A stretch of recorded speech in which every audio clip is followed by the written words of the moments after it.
Привет! Сразу хочу вас поздравить с наступающим 2022 годом, чтобы все было топчик, больше кэша. Но самое главное — это здоровье. Очень сильно надеюсь, что в следующем году этот вирус никого больше не затронет. Особенно за последние 2 месяца многие мои знакомые уже успели поболеть. Да и я сам в октябре что-то подхватил непонятное. 3 дня температуры, 10 дней без обоняния и вкусов. Хотя у меня иммунитет крепкий, я болею крайне редко. Но не будем о плохом. Тем более сегодня мне исполняется 25 лет. Чисто ради вас сижу, доделываю еще 2 ролика, а потом уже праздновать. Если что, это последний видосик в 2021 году. Поэтому я решил сделать обзорчик на действительно очень красивую видеокарту от Zotac RTX 3060 Ti. Приобрел я себе ее буквально пару дней назад, на замену своей старенькой GTX 1080 Ti. И мне уже есть что рассказать. Видеопамяти, конечно, поменьше, но видюшка тащит только так. Кстати, все тайм-коды будут в описании. Кто пришел чисто за тестами, можете перематывать. Я же хочу немножко пообщаться, так сказать, полить воды. Ну типа, камон, я пытаюсь писать текст чисто по факту, но у меня столько мыслей, столько идей. Я хочу сравнить то, сравнить это. Мне так удобнее, мне так нравится. Начнем с ее внешнего вида. Называется она у нас Zotac AMP White Edition. Я не знаю, карточка редкая или нет, но найти ее в наличии в Украине или в России очень даже тяжело. Да что тут говорить, на ютубе обзор на эту карточку, именно TI версия, только один видос, и то западный. Поэтому можно смело сказать, что на ютубе я буду первый, кто обозревает эту красотку. У меня в планах приобрести материнскую плату максимально с белым цветом. Оперативу я уже подобрал, которая будет здесь стоять, тоже белый цвет. Ну и корпус, конечно же, белый. Тогда, мне кажется, будет супер красиво. Поэтому ожидайте, вот-вот будет. Из подсветки у нас светится только логотип. Бэкплейт металлический, очень приятный на ощупь, больше как матовый. По охлаждению 5 тепловых медных трубок, 2 вентилятора, Ice Storm 2.0. Как покажут себя в деле, посмотрим чуть позже. Все остальные технические характеристики вы видите у себя на экране. Неплохой разгон завода по ядру, что уже приятно. Блочок, который требуется, от 65 Вт. 240 Вт она собственно кушает. По питанию 8+8 пин. Как вы видите, они немножко утоплены внутрь карты. Выглядит прикольно, но неудобно подключать. У меня пальцы сами по себе небольшие, мне еще норм. Но если у вас нормальная мужская рука,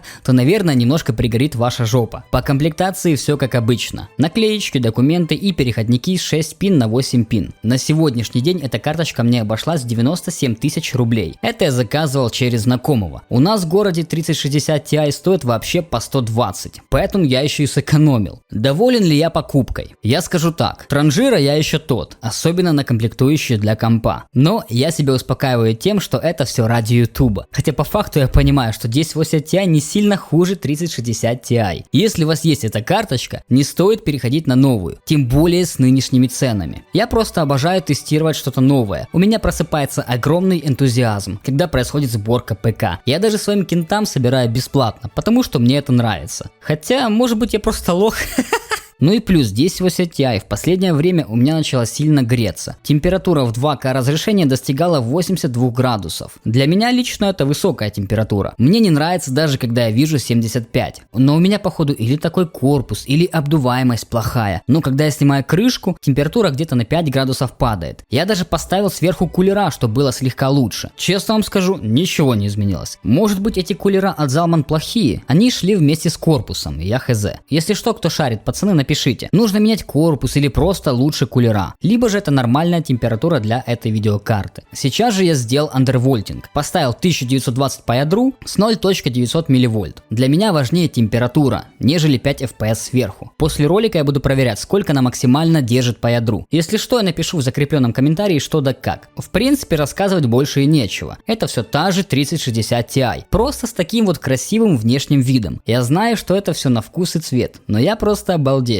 Если вам тоже зашла, можете написать в комментах. Мне интересно, сколько нас таких. Кстати, это моя первая карточка от Zotac. Ну а теперь переходим к самим тестам. Я иногда буду делать сравнение с 1080 Ti, типа насколько больше и так далее. В большинстве случаев я трассировку лучей и DLSS не использовал, для того, чтобы были относительно равные тесты. Понятное дело, что если вы включите DLSS, FPS будет гораздо больше. Напомню, что все тесты проводятся в 2К разрешении. Первый наш подопытный — это Cyberpunk. Высокие настройки графики, то есть я выкрутил все на максимум, кроме двух параметров. Там, где есть пресет экстремальный. Это вроде освещения и тени. Они кушают ну прям очень много. С ними FPS 40-45. А так мы получаем практически стабильные 60 кадров. Где-то есть просадки до 55. На 1080 Ti в среднем 55 FPS. Только уже Full HD. В 2К я не тестировал, даже страшно. Все те же настройки графики, только уже DLSS на качество. Действительно, DLSS делает чудеса. Лично я разницы вообще не вижу, а FPS 75-85. Более чем играбельно. Дальше у нас по списку это Rust. Я знаю, многие из моих подписчиков в него играют, как и я, собственно, иногда. Здесь мы имеем следующее. Все настройки графики выкручены на максимум. Каждый ползунок и каждый параметр. DLSS, конечно же, отключаем. В среднем 95 FPS. Бывают просадки до 85, а вот уже на 1080 Ti все печально. В среднем 70 FPS. Просадки до 65.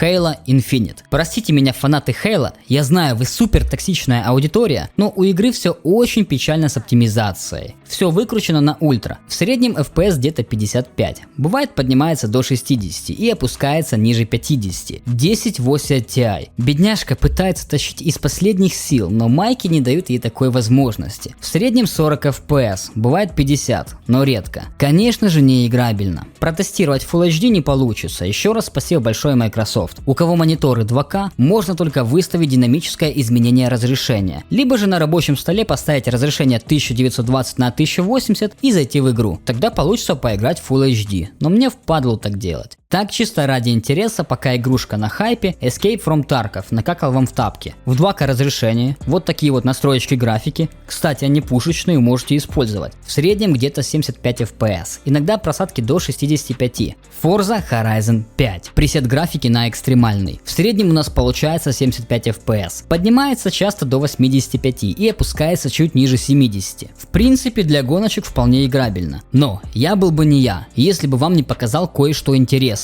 Есть такие люди, слава богу их мало, которые залетают в игру, ставят все на ультра, так и играют. Я сотни раз повторял, что так делать ни в коем случае нельзя, даже если у вас карточка 3080 Ti. Особенно меня люди поражают, которые так делают в онлайн играх. Мне вот типочек писал, что он в Warzone ставит все на ультра и играет в 2К разрешение. Я сразу понял, что это за игрок, как он играет, как он стреляет, как двигается по карте. Типа типы, вы играете в соревновательную игру. Вам важен каждый гребаный кадр, который можно выжать из вашей карты. Чаще всего это дает преимущество над другими игроками. Так к чему я все это говорю? Буквально 2 минуты. Я отключил максимально неважные настройки графики, которые никак не влияют на итоговый графон. В каждой игре есть такие настройки. Допустим, это будут тени. Разница между ультра и низкими порядка 30 кадров. Если мы ставим средние тени, либо иногда бывают высокие, то разница между средними и низкими составляет уже около 5 кадров. А по качеству графики средние и ультра практически незаметны. По итогу вы получаете больше FPS и крутую картинку. Если что, у меня есть куча роликов, где я показываю самые актуальные настройки графики. Так вот, мы получаем в среднем 110 FPS. Full HD там вообще за 140 выходит. Ну и что вы мне скажете? Что есть какая-то особая разница между графикой? Это не значит, что я себе купил 3060 Ti и теперь буду бегать на ультрах. Как и в любой другой сфере. Допустим, купив iPhone, я там тоже отключил кучу ненужных параметров. Та же самая винда. Ее оптимизация — это тоже, наверное, искусство. Запомните, ничего нет идеального. Нужно везде искать лазейку. Battlefield 2042. Все ползунки выкручены на ультра. Мне вот интересно, почему хейтят ее оптимизацию? Когда та же самая оптимизация лучше, чем в Halo Infinite. В среднем у нас 80 кадров. А если включить еще и DLSS на ультрапроизводительность, то получаем около сотки. А вот и подъехали мои кастомные настроечки. Графончик выглядит офигенно, а по FPS